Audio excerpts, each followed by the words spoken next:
Bueno, pero muy buenas noches a todos y todas.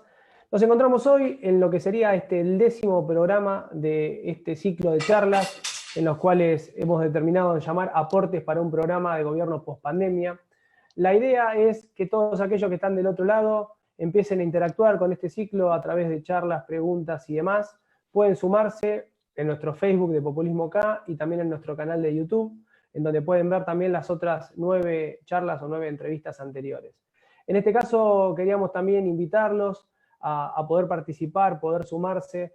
Nosotros con nuestra agrupación Populismo K estamos haciendo un trabajo bastante activo en La Plata y en el Gran La Plata con diferentes ollas y comedores de diferentes barrios. Estamos en Ringuelet, en Tolosa, Melchor Romero, Hernández, Altos de San Lorenzo, Puentes de Fierro, Villa Elvira, Villa Elisa. Y hemos decidido este sábado próximo, el sábado 22, no este sábado, sino el sábado que viene, festejar con todas y todas con todos los niños, digamos, su día, ya sabiendo que bueno, el Día del Niño es todos los días. Así que los invitamos a poder colaborar, sumarse ya sea con golosinas, juguetes y lo que quieran. En el día de hoy tenemos nada más y nada menos que del otro lado a una entidad en materia de seguridad social. Él es considerado una de las personas más probas en lo que es derecho previsional, es el director del Centro Interamericano de Estudios de Seguridad Social, es doctor en Derecho en la UBA, funcionario de ANSES, en su momento fuiste funcionario, Miguel, y integrante de la Conferencia Iberoamericana de la Seguridad Social. Así que bueno, es un orgullo para nosotros tener del otro lado a tamaña celebridad en asuntos de derecho social. Quiero saludar antes de empezar con Miguel al equipo técnico, a Javier Martínez, a Santiago Fachal, Digno Panichelli, a Carlitos Machi, que también está en la parte de edición, y al que hizo esto como una idea y parte de la programación de todo esto, que es Santiago Ali Bruyud. Así que sin más demoras, mi nombre es Hipólito Yrigoyen, secretario general de Populismo K. Te doy las muy buenas tardes, Miguel. ¿Cómo andás? Muy bien, ¿cómo andan? Bien, todo en orden, todo tranquilo. Bueno, agradecerte públicamente por haberte sumado al espacio y por haber estado presente hoy en esta charla. Quería arrancar, Miguel, preguntándote dos cosas que se suelen hablar en el común denominador de la gente, dos mitos que nosotros lo tenemos marcado, que es, una es la movilidad jubilatoria y otro es el famoso 82% móvil. Quería que nos cuentes a todos los que están del otro lado, ¿qué hay de cierto con eso de que si estuvo siempre? ¿Cuál es el reclamo que existe y cómo es tu posición con respecto a eso? Bueno, como siempre hay verdades y mitos alrededor de estas cuestiones. En verdad, el 82% a nivel masivo, a nivel del conjunto de los beneficiarios, nunca existió en la Argentina.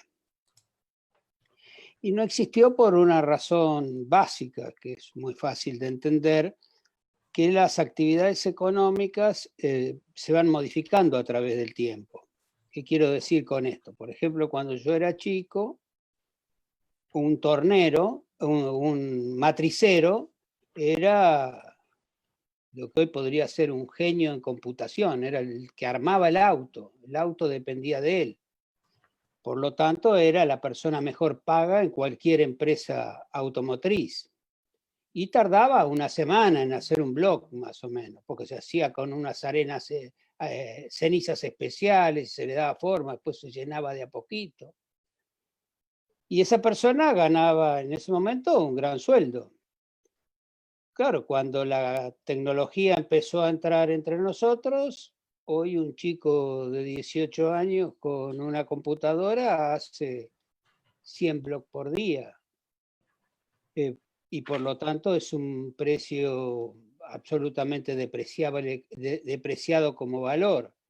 Si nosotros mantuviéramos el 82% de aquella persona que ganaba una gran cifra, pero lo usáramos en la actualidad, lo que terminaría cobrando siempre es la mínima, porque la actividad se fue depreciando. Por el otro lado está la inversa, trabajos que se han ido jerarquizando en el tiempo y que entonces a lo mejor hicieron un aporte muy bajo y hoy tendrían que cobrar valores enormes. Existió una ley en la época de Frondizi que fijó el 82% móvil, pero dejó establecido en esa misma ley que durante 5 años se iba a pagar el 70%. Por supuesto que nunca, siempre se fue renovando y nunca se terminó pagando el 82%. Después vino Onganía y Krieger-Bacena y absorbió todas las cajas en las 3 grandes cajas que existieron desde ese momento, que era autónomo, relación de dependencia y el Estado y servicios públicos. Y ya obviamente todo el mundo se olvidó de eso y pasó a liquidarse como liquidaba la ley 18037. Así que esa fue la verdadera historia del 82% móvil. ¿Hay regímenes que tienen el 82%? Sí, y yo diría, está bien que en esos lugares pueda regir un sistema. ¿Cuáles son esos? Los docentes, por ejemplo, los científicos, los docentes de frontera, los que han trabajado como discapacitados. Ya estando discapacitados, trabajaron y cumplieron los años de servicio requeridos. Hay ciertas actividades en las cuales se puede pagar eso porque la actividad es la misma, se mantiene a través del tiempo. Entonces, si la actividad es la misma y es inalterable, uno tiene un parámetro del cual agarrarse para cobrar el 82%. Y en general van acompañados de algún aporte diferencial, un poco más de aporte de lo que hacemos el resto de los mortales. Casi todos relacionados con el Estado, que es el único que puede mantener ese régimen salarial escalafonario, por decirlo de alguna manera. Muchas cajas provinciales, el IPS de la provincia de Buenos Aires tiene regímenes que paga el 82% o el 70%, depende de los años de aporte que cada uno tenga y la edad que tenga. Y en otras provincias pasa exactamente lo mismo. Así que ese es el panorama respecto del 82%. Respecto de la ley de movilidad, es quizás un tema por demás interesante en materia de seguridad social. ¿Por qué es por demás interesante? Porque es la manera en que se logra que el beneficiario mantenga su capacidad adquisitiva a través del tiempo. Eso es el significado de la movilidad. Nuestra Constitución, en el artículo 14 bis, dice que las jubilaciones son móviles. Y todo lo que se llama la parte dogmática de la Constitución, dice la misma Constitución que será en función de las leyes que reglamenten su ejercicio. Esto quiere decir que la movilidad es una expresión de voluntad de la Constitución, pero para ponerla en marcha se requiere una ley que reglamente el ejercicio de eso. Eso ocurrió por primera vez en el 2008, cuando estaba Cristina Kirchner en el poder y Amado Boudou en ANSES, que se resolvió hacer la primer ley de movilidad, diría, para siempre. Esto tiene algunas grandes virtudes y también tiene algunos inconvenientes. De las grandes virtudes que tiene es que a partir de ese momento todas las prestaciones se actualizaron de la misma manera. Y esa fórmula en particular fue una fórmula muy interesante porque aplicaba 2 variantes, que era la variante de los salarios, es decir, cómo crecían los salarios, y la variante de la recaudación. No utilizó, lo digo expresamente, la inflación como parámetro. Utilizó la recaudación y los salarios. La virtud de esa fórmula es que cuando hay actividad económica, cuando la economía crece, cuando la economía funciona, la movilidad se va actualizando rápidamente, porque lo primero que crece cuando crece la actividad económica es la recaudación y los salarios como consecuencia. Pero también tiene un problema, que cuando la economía se cae a pedazos, como ocurrió durante el gobierno de Macri, la movilidad da negativo respecto de la inflación, porque la inflación se va en picada hacia arriba y la economía se va hacia abajo. En aquel tiempo, en la época de Amado Boudou, se había previsto que el Fondo de Garantía de Sustentabilidad actuara como algo así como un balanceo de la fórmula, es decir, cuando daba negativo, se utilizaba parte del Fondo de Garantía para estabilizar en la inflación y cuando daba positivo se lo dejaba circular al Fondo de Garantía de Sustentabilidad. Por supuesto, cuando vino la crisis, Macri no aplicó esa fórmula y dejó solamente la fórmula que diera negativo respecto de la inflación. Y para colmo, agregó una nueva fórmula en la que incorporó la inflación más el RIPTE. El RIPTE es un índice mentiroso de salario. Mentiroso por varias razones técnicas que no viene a cuento explicarla, pero da generalmente un 20% menos que lo que la realidad es, que lo que el INDEC marca. Eso es fácil de ver si uno entra en el RIPTE, que está en el Ministerio de Trabajo, y allí compara una cosa con la otra. Este gobierno, cuando llega, suspende la aplicación de la fórmula de movilidad de Macri y decide incorporar los incrementos por decreto. Esto tiene un problema, que cuando un derecho se reglamenta, un derecho constitucional se reglamenta a través de una ley, no se puede retroceder, no se podría eliminar. Por lo tanto, esa pérdida de salario se termina transformando en inconstitucional, entre comillas. Lo cierto es que la decisión que toma el gobierno en función del desfasaje que existía realmente entre la inflación y las jubilaciones, que rondaba el 20%. Entonces se toma la decisión de suspenderla.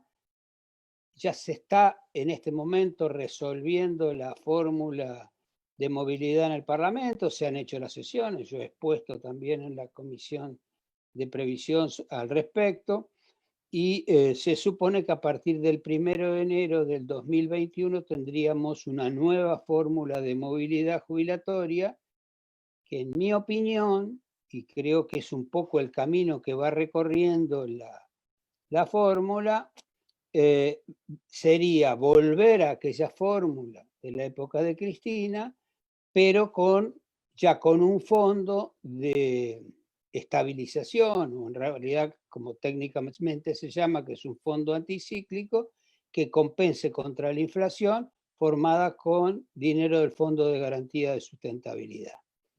Y eso, en definitiva, resolvería todas las cuestiones relacionadas con la movilidad a futuro. Miguel, te hago una consulta. Vos hablabas recién ahí de que conviven diferentes sistemas jubilatorios. ¿Existiría la posibilidad de generar o crear un sistema único? ¿Cuáles serían las ventajas y desventajas a tu criterio con respecto a poder generar un sistema solamente que abarque y ocupe a todos los regímenes? ¿A todos los regímenes te referís a los nacionales o a los regímenes nacionales, provinciales, profesionales y de toda naturaleza? No, un régimen único en el cual el Estado se haga cargo de esa gran masa.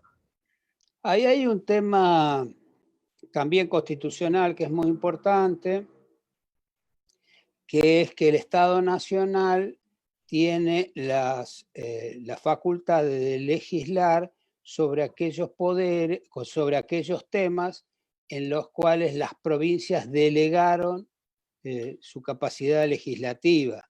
Y en materia de seguridad social, muchísimas provincias, incluida la provincia de Buenos Aires, no hicieron delegación de esa facultad en materia de seguridad social. Por lo tanto, tendrían que hacerla objetivamente. Dentro de ese mismo marco, dentro de esa misma idea, existe lo que son las cajas profesionales. Las cajas profesionales son creadas por leyes provinciales, porque también se los considera poderes no delegados. Por lo tanto, tendría que haber reformas o adhesiones por parte de las provincias, que dudo mucho quieran hacer, porque tener una caja, sobre todo si funciona adecuadamente, es un poder importante para las provincias, dudo mucho que estén dispuestos a hacerlo.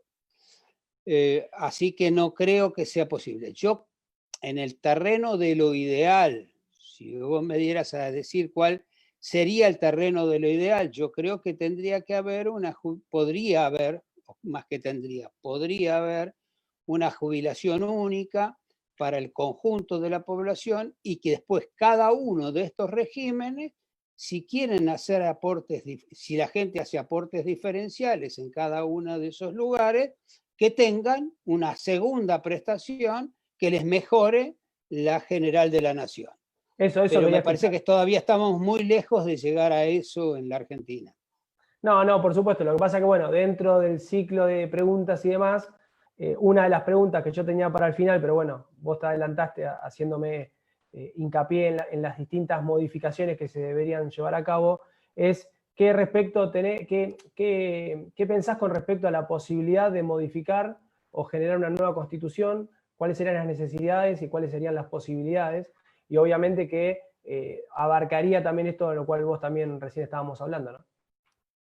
Sí, una reforma constitucional vendría muy bien. En verdad, yo creo que es un tema muy necesario. No lo veo como factible en estos tiempos, porque donde la grieta se ha instalado tan fuerte y hace falta para reformar una constitución un gran acuerdo nacional. Las constituciones se reforman a través de grandes acuerdos donde todos los sectores opinan que es positivo modificar eso. Pero me parece que nuestra Constitución, que nace al amparo del más crudo liberalismo del siglo XIX, sería buenísimo, sería realmente de enorme trascendencia y de enorme importancia jurídica que incorporara principios sociales en la Constitución. Me parece que hay muchísimo para incorporar y transformar nuestra Constitución en una Constitución social de derechos.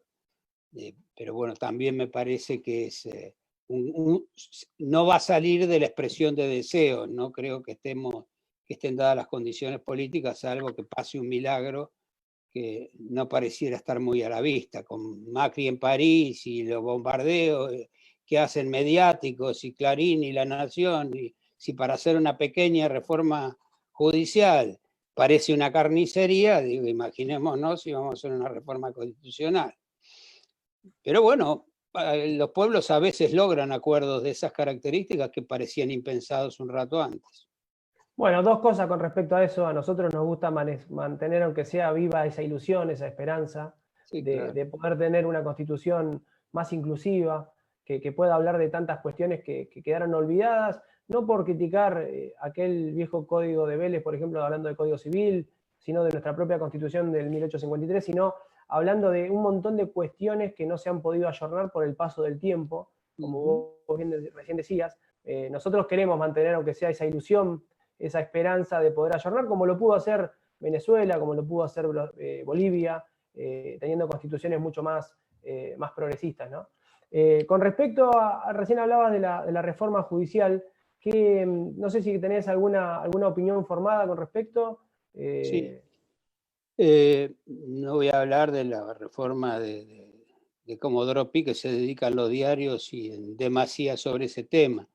Sí me parece que sería una buenísima oportunidad, una muy buena oportunidad para modificar la justicia de la seguridad social. Nosotros tenemos una justicia totalmente retrógrada y conservadora en materia de seguridad social, que no ha adoptado ninguno de los pactos internacionales, por lo menos con seriedad, ni la Declaración Universal de los Derechos Humanos, ni el Pacto de San Salvador, el Pacto de los Derechos Económicos, Sociales y Culturales, ni la ley ni el Convenio del Discapacitado, ni el Convenio de los Derechos Humanos de las Personas Mayores, ni siquiera el Convenio de los Derechos de la Mujer. ¿Sí? No ha incorporado nada de toda esa gran evolución que tuvo el mundo. Una gran evolución ha habido en los últimos 50 años y estos muchachos no han incorporado absolutamente nada. Se han quedado en un tiempo en el que la seguridad social era sinónimo de seguro social. Es decir, era como si fuera una compañía de seguro donde vamos, ponemos plata y cuando necesitamos vamos y la cobramos. Y en realidad la seguridad social es mucho más que eso, mucho más abarcativa. Aparte, a partir de la etapa kirchnerista, primero con el plan de inclusión jubilatoria, después con la asignación universal por hijo, con la fórmula de movilidad y una serie de cosas, la Argentina mutó de un régimen de seguro social a un régimen de seguridad social, y eso la justicia no tomó nota, y entonces sigue aplicando el mismo concepto de que la solidaridad está relacionada con lo que uno aporta y lo que cobra. Y en realidad eso es una cosa del pasado, que ya no pasa en el mundo. Entonces, pero bueno, sería buenísimo que se trabajara una reforma del sistema de seguridad social. Yo hice una propuesta sobre ese tema, que está por ahí circulando, no sé qué irá a pasar, pero a mí me parece que sería muy bueno que cuando se debata la reforma en comisión, se tratara de incorporar un capítulo especial sobre el tema de la justicia y de la seguridad social. Miguel, me gustaría que le expliques a los que están del otro lado justamente en qué se basa ese concepto de solidaridad social, de ese sistema solidario, hablando de seguridad social, ¿no? Que muchas veces justamente no se entiende esa parte de que un todo tiene que aportar para que aquellos que pudieran aportar un poquito menos, que también generó tanto odio desde lo comunicacional y con la gente que no estaba de acuerdo con el gobierno de Néstor y Cristina, que pudieron incorporar a esos casi 4 millones de personas que no habían podido tener la totalidad de sus aportes porque muchos empleadores no se los habían generado y demás. Me gustaría mucho dos cosas. Una, que me contestes si crees que hubo algún problema de comunicación desde el gobierno de no poder llegar, porque gran parte de los que hoy por ahí los tenemos en la vereda de enfrente son justamente esos jubilados. Tenemos todos conocidos, familiares, amigos que fueron jubilados por los gobiernos de Néstor y Cristina y aún así no les reconocen ni siquiera ese derecho que obtuvieron. Y por otro lado, que nos explique lo que yo hoy te decía con respecto a la solidaridad. Mira, primero te paso un aviso, que creo que está que si uno lo busca en las redes lo va a encontrar, un librito que escribí yo con mi mujer que se llama La solidaridad social en la seguridad social. Creo que lo estoy diciendo bien el título, porque lo tengo por acá. Así que yo le he dedicado mucho al tema de la solidaridad, porque no lo encuentro en este momento. Es un librito de tapa naranja, cortito, ahí se puede, es un libro chico, así que se puede leer rápidamente. Nosotros tenemos una visión de la palabra solidaridad que es casi un concepto filantrópico de la palabra. Yo diría más asociado al concepto de caridad. Una persona es solidaria porque regala ropa, porque junta alimentos y los lleva a un lugar, o porque hace algún servicio para alguien. Eso, en realidad, en términos reales, se llama más bien caridad que solidaridad, porque solidaridad es un vínculo que une a dos personas en situaciones de igualdad, mientras que la caridad es aquella que una persona da a otro, generalmente, obviamente, lo que le sobra, no da lo que le falta, porque es casi absurdo que alguien se desprenda, en la sociedad moderna, que alguien se desprenda de algo que necesita. Hay gente que lo hace y hay gente muy, muy filantrópica, pero son excepcionales. Y para que un método de eso funcionara, los seres humanos tendríamos que ser todos buenísimos. Si somos todos buenísimos, la caridad anda fenómena, porque nos repartimos las cosas y todos estaríamos bien. Pero lamentablemente no todos somos buenísimos, tampoco todos somos malísimos, pero por lo tanto, esa metodología del concepto de solidaridad individual, donde la persona hace un acto caritativo con otro, puede funcionar para algunas cuestiones, para las iglesias, para el concepto de la caridad cristiana, para el concepto de la caridad judía, por ejemplo, que tienen también un concepto similar, como buenas religiones emparentadas tienen el mismo concepto de la caridad y de la solidaridad. Pero una cosa totalmente distinta es el concepto de la solidaridad social.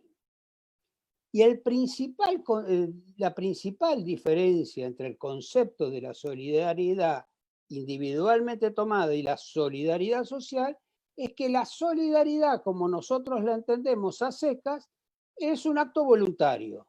Lo hago cuando tengo ganas, si tengo ganas y si me sobra lo que yo tengo. Mientras que la solidaridad social ya no es un acto caritativo, un acto al que yo me adhiero si quiero. Es una obligación. Yo tengo la obligación de compelerme, de hacerlo. Incluso el Estado tiene la capacidad de compelerme a que yo tome decisiones. Por ejemplo, si alguien no paga impuestos, lo que está haciendo es no siendo solidario con el conjunto de la sociedad, porque la sociedad se financia a través de impuestos. Cuando las grandes fortunas deciden no resistir al impuesto que se les quiere imponer, lo que están haciendo en realidad es rompiendo ese lazo de solidaridad social, porque en un momento determinado la sociedad los necesita y ellos no están dispuestos a poner los que tienen y que les sobra y que por obligación legal tendrían que hacerlo. Así que así que la solidaridad social es una cosa mucho más importante y trascendente que hace funcionar políticas de unión nacional y que conforman algo que es donde el individuo deja de ser individuo para transformarse en ciudadano social. Es decir, su actuación tiene que ver con el otro. O va de la mano, o se acompaña, y juntos van construyendo una comunidad, y esa comunidad es la que nos conforma como sociedad. Como sociedad que tiene vínculos similares, que tiene obligaciones y que tiene derechos. Bueno, es perfecto. La verdad que, bueno, sos uno de los mejores por justamente cómo explicás y cómo es tan fácil entenderte, Miguel.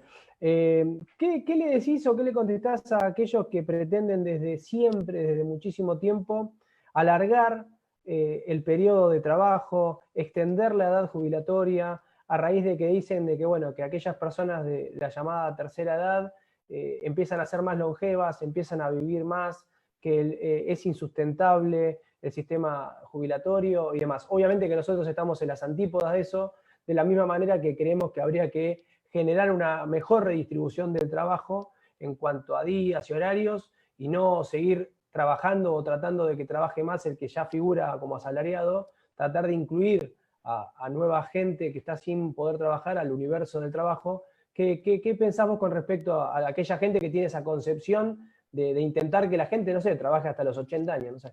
Claro, eso tiene que ver, por un lado, algunos porque lo dicen desde el egoísmo y eso no vale la pena tenerlos en consideración, pero otros lo dicen desde una actitud cultural.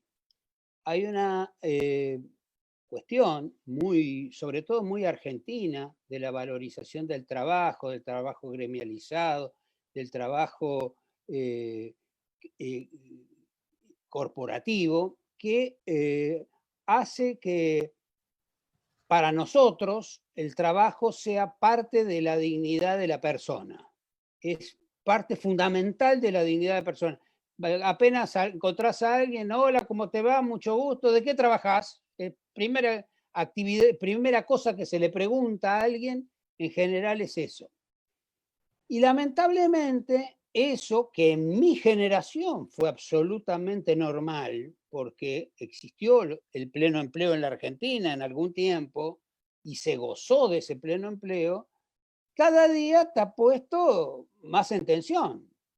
Cada vez las empresas se tecnifican más, requieren menos cantidad de empleados y al requerir menos cantidad de empleados va dejando afuera a un montón de gente que son los menos preparados. Por lo tanto, para esos que quedan afuera, es necesario darles algún tipo de contención, porque si no llegaríamos a la locura de que una vez que la mano de obra se reemplace totalmente en las empresas, no va a haber mercado, porque los seres humanos no tendrían plata para comprar. Si no tienen plata para comprar, ¿para qué vas a producir? Y entonces hasta los robots resultarían absurdos. Por lo tanto, uno tiene que buscar en una sociedad equilibrio. La búsqueda de equilibrio es que aquellos que ya se pueden retirar del mercado laboral para dejar un espacio más para los que vienen atrás, deben hacerlo. Y si trabajar 8 horas es mucho para que todos podamos participar, tendrá que bajarse a 6 o a 5, o habrá que buscar modelos de incorporación de capital, como el ingreso básico universal o alguna otra alternativa que le dé a la gente capacidad económica para estar en el mercado y eso permita que la economía funcione. La economía funciona en tanto y en cuanto la gente tiene plata y la plata la hace circular, porque entonces se cobra impuestos y toda la maquinaria funciona adecuadamente. Entonces, nosotros tenemos que recorrer el camino de la racionalidad. Yo creo que cuando se corrió la edad a los 70 años, si quiere se va y se queda hasta que se le da la gana, es un acto irracional, no es un acto lógico. El acto lógico es ver cómo hacemos como sociedad para encontrar un equilibrio donde más gente joven pueda tener acceso al trabajo, pero sabiendo que algunos van a quedar en la periferia y que a esos de la periferia hay que darles algún modo de paliativo para poder incorporarlos y que formen parte de la sociedad. Muy bien, Miguel. La verdad que clarísimo. Clarísimo. Bueno, nosotros pensamos muy en consecuencia con lo que vos expresás, ¿no? Leímos y difundimos en nuestro Face un interesante artículo que vos hiciste en El Cohete a la Luna, que hablaba de la hipocresía, hablaba de los medios, Poder de la Hipocresía creo que se llama el artículo que escribiste, la verdad que es muy, pero muy interesante, y básicamente habla de los medios de comunicación, de los empresarios, el sistema impositivo y demás. Me gustaría que hagas una breve reseña de ese artículo y también invito a los que están del otro lado a que puedan leerlo porque la verdad que es muy interesante. Bueno, ese artículo tiene como principio el haber visto, haber descubierto, haberme informado de que en el presupuesto del año 2019, en 3 artículos, se incorporó una metodología por la cual los medios de comunicación y las grandes editoriales se eximen de las contribuciones patronales. Esto se hace, primero que se hace en forma oculta, nadie lo sabía, de hecho me ha preguntado el mundo, si gente muy conocida, decía, ¿de dónde lo sacaste esto? Bueno, estaba en la ley, sin embargo no lo sabíamos, o el conjunto de la sociedad no lo sabía, porque lo que no se publica en los medios termina no sabiéndose, y si es en beneficio de los medios, ¿por qué lo van a publicar? Obviamente que no lo van a hacer. Ese artículo o esa ley, que va a ser ley mientras no se modifique, no porque se modifique el presupuesto se va a modificar esa ley. Hay que hacer una ley que derogue esos 3 artículos, que podrá ser en la ley de presupuesto, pero si no se deroga en la ley de presupuesto, tampoco la ley seguía vigente, hace que los medios tengan esta facultad. Ellos, su personal, lo declaran como cualquier empresa. Pagan lo que se llama el 931, que es una declaración jurada que cada empleador llena ante la AFIP de cada uno de sus empleados. Eso le da un valor que tiene que pagar como contribuciones y lo paga en el banco. Una vez que lo paga, eso es lo normal para el conjunto de los empleadores. En el caso de los medios, una vez que pagan esas contribuciones, ese mismo valor que pagaron lo transforman en un crédito, como si fuera un cheque propio, con el cual van a la ventanilla del lado y pagan el IVA y todos los impuestos que puedan deber por el otro lado. En una palabra, pagan por una ventanilla y lo recuperan por la otra, por lo tanto, pagan cero. Con un privilegio excepcional más, que es, si una pyme, la pyme que quieras elegir de la zona de ustedes, que por situaciones obviamente de problemas económicos, no pudo pagar el IVA de este mes. Cuando no pudo pagar el IVA de este mes, ¿qué es lo que le pasa al mes siguiente? Le viene una multa automática que emite la AFIP y cuando va a pagar, le paga intereses, multas y recargos hasta el efectivo pago. Eso para los medios no corresponde. Si no pagó, eso que no pagó lo va a poder pagar con un crédito en el momento que le sobre de la plata que pagó como contribuciones patronales.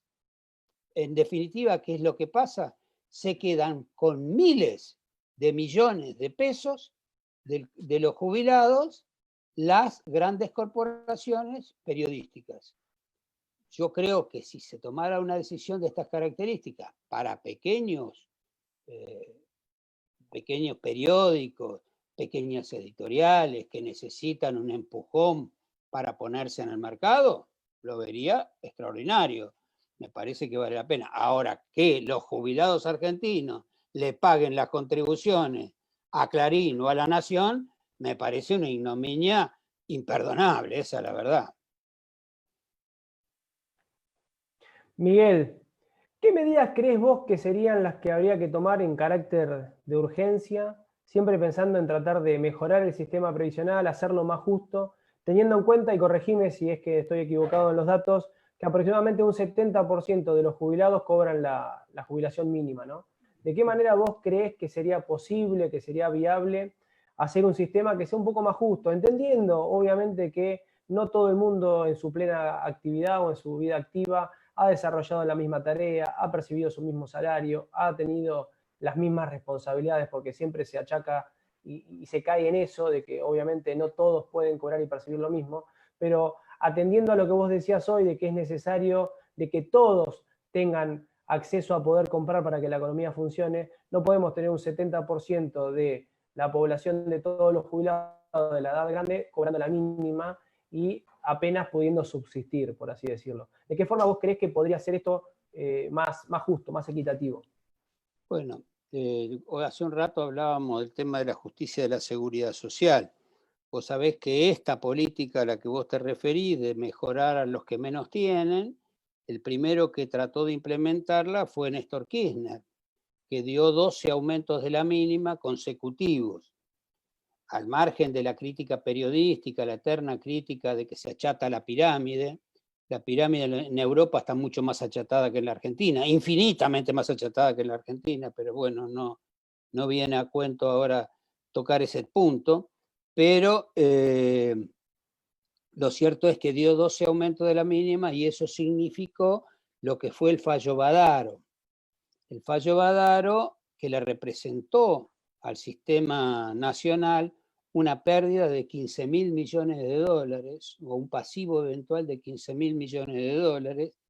Eso mismo intentó el gobierno inmediatamente asumido, el de Alberto Fernández, hacerlo con un aumento mejor para las mínimas y un aumento menor para las máximas, y otra vez generó el mismo conflicto judicial que todavía no llegó a mayores porque todavía el proceso se está viviendo. Pero el camino que venimos es muy probable que esto vuelva a ocurrir. De ahí me parece que nosotros necesitamos una justicia que mida los valores de la solidaridad y utilice el sentido común para ver cuánto se puede mejorar los demás de abajo sin que los de arriba pierdan todo. Es decir, encontrar caminos de racionalidad, que es el camino de la justicia. La justicia es la racionalidad. Había un profesor mío que decía, lo que no es racional es ilegal, aunque la ley lo diga que sí es racional. Y me parece que eso, la justicia tendría que abrirse a eso, por eso yo hablo de los pactos internacionales y de todo.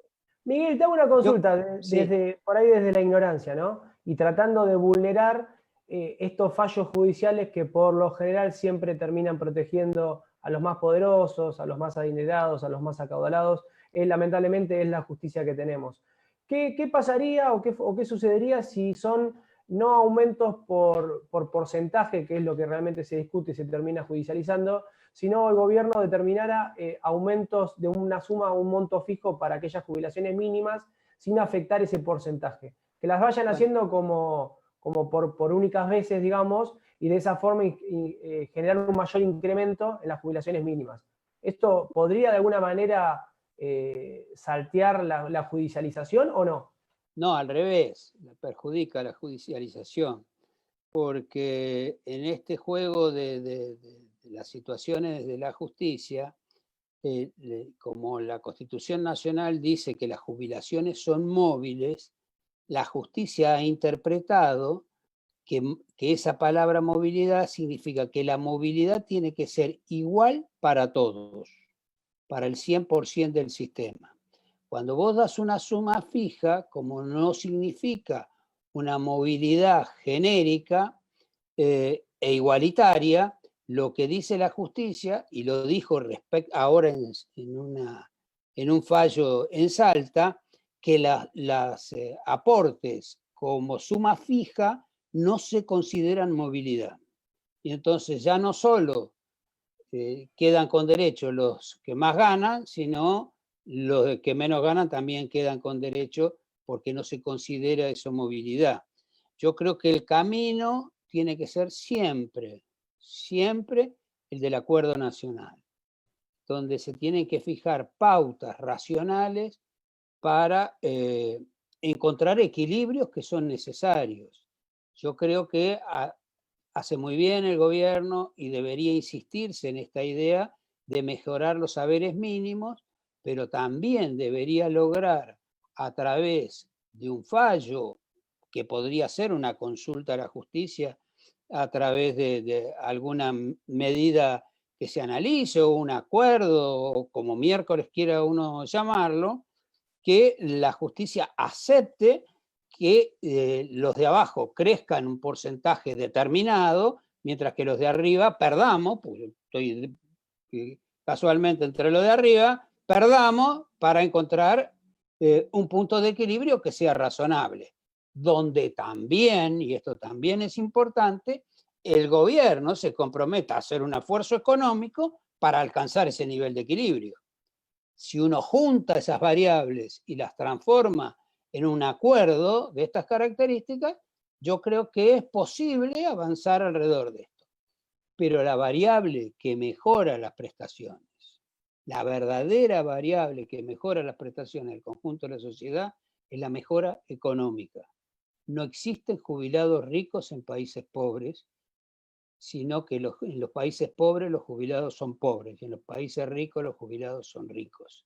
Esto hay que entenderlo y por lo tanto es necesario mejorar la economía para que mejore el sistema previsional en paralelo.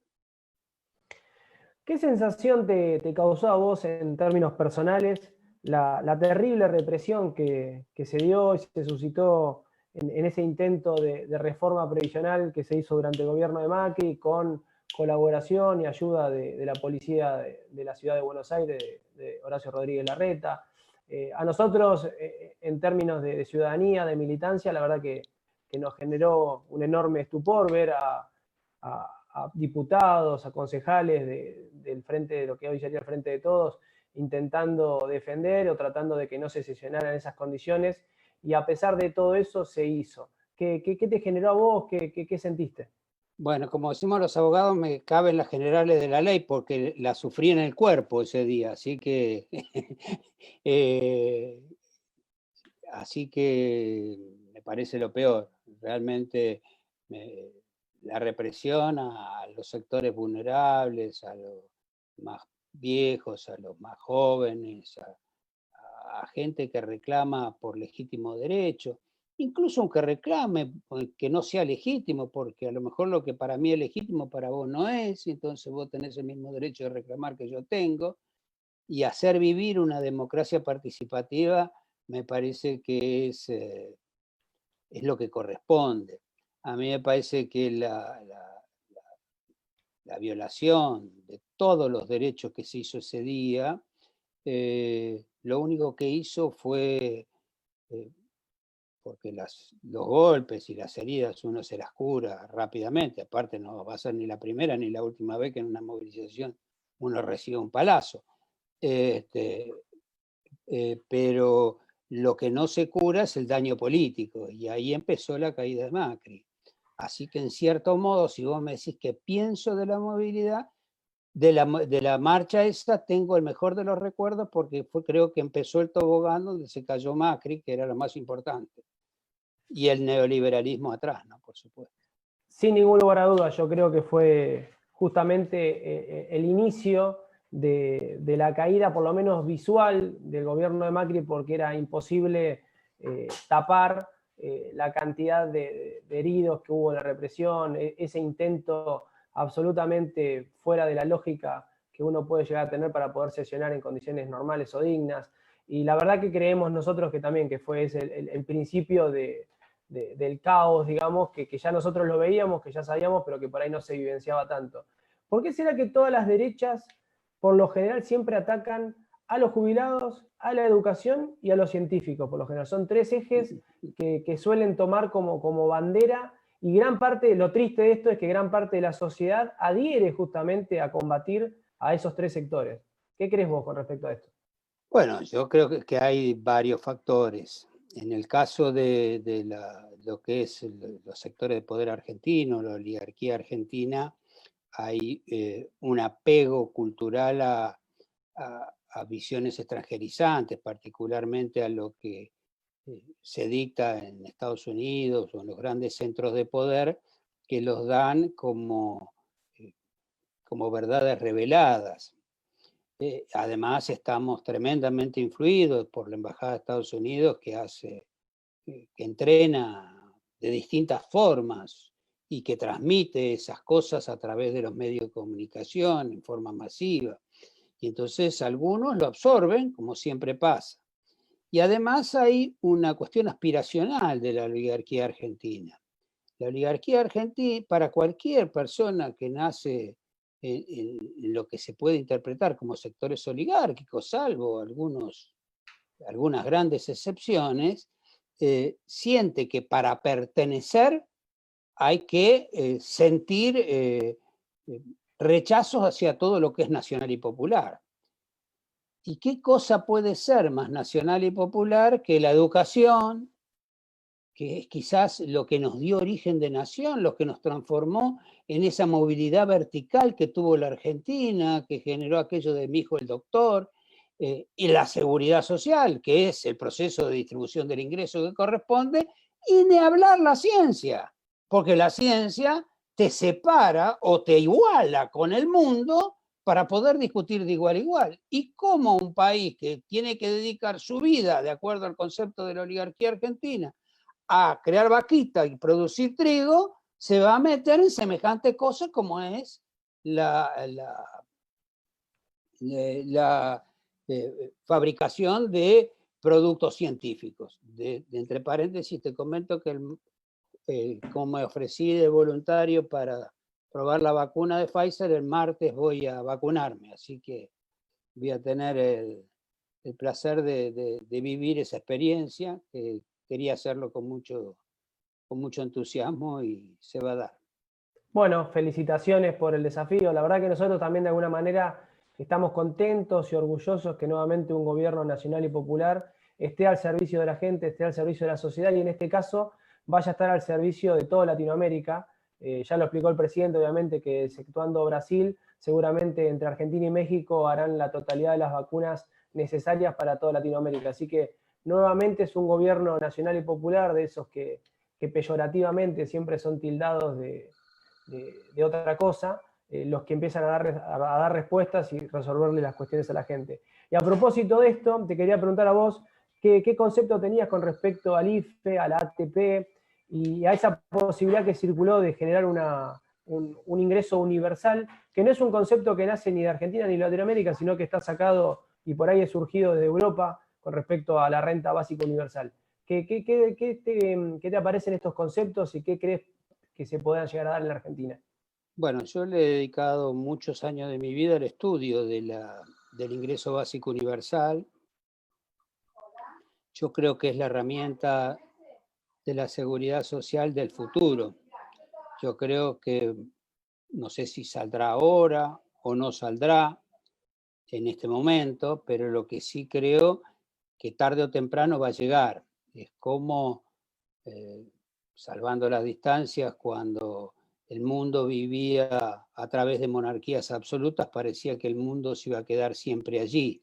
Y sin embargo vino la Revolución Francesa y arrasó con todo, y el mundo cambió, y yo creo que ese mundo va a cambiar el día que el mundo, valga la redundancia, se decida a incorporar un ingreso básico universal que compense todas aquellas cosas que hablábamos, que trae la tecnología como, diría, efecto colateral, que es la pérdida del empleo en sí mismo. Entonces, a partir de ahí se puede construir unos nuevos vínculos de solidaridad que permitan construir una sociedad mejor, una sociedad que valga la pena construirse. Yo no tengo duda que esto va a ocurrir. No sé si yo lo voy a ver, probablemente a lo mejor no, pero que mis hijos o mis nietas lo van a poder ver, no tengo la menor duda. Va a pasar porque tiene que pasar, porque es intolerable los niveles de pobreza, los niveles de desahogo o de tristeza que viven grandes sectores de la población. El domingo publico una nota que le llamo Los Nadies, como hace Eduardo Galeano, en El cohete a la luna, donde digo justamente bastante de estas cosas, de lo que lo que sufren los pobres cuando están en la mayor de las pobrezas, con algún ejemplo y alguna cosa. Yo creo que nosotros tenemos, por un imperativo ético, por un imperativo, diría, y si uno lo quiere decir hasta egoísta, de vivir en una sociedad mejor, necesitamos incorporar alternativas de estas características.